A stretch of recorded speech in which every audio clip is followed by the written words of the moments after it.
Adi ara ni Santira. Ang gibati na balatian ay kusang maglabas ang indicator lights ng handbrake at minsan mataas na ang takbo, maglabas din ng ilaw ng traction control sa panel board.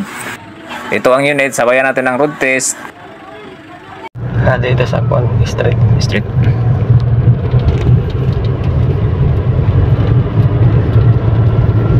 Ano ko? Sige gina. Handbrake din siya ba? Handbrake gigi. Tao mayo na boss, di pa ka mo brake, mo handbrake na.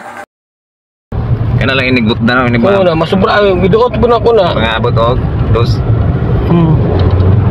Tres, no. Tres. Wala na po. Pag madugay na siya, og kuan eh, but faster na nimo. Mabalance na siya. Hindi na siya mabaling siga. Pag malagay, nagbutaan ni magkuhan, permiro, kung sa kuhan ba, permira ba? Sigang. Kaya permira na po. Kung ingon ana, di na ta maagig permira, dito na ta sa segunda. Ating tingnan si Manghilot ay paano niya nahilot ang problema. Ayan, kita nyo na kulang ang level ng fluid, dagdagan natin yan at sabayan natin ang reset sa pagtanggal ng battery terminal. Sige. Sabayan din natin ang dayang-dayang na Sonata, si Aro di maulian. Natapos na natin nadagdagan ng brake fluid at na-reset, ibalik na natin ang battery terminal. Road test na tayo. Ayun. Wala na no.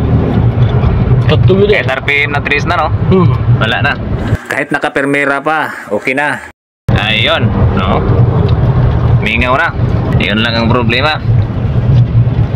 So, na. Reset at saka nagdagdag ng fluid. Nissan Tira, automatic transmission. Ayan, kita nyo na din na umilaw ang indicator ng handbrake, okay na.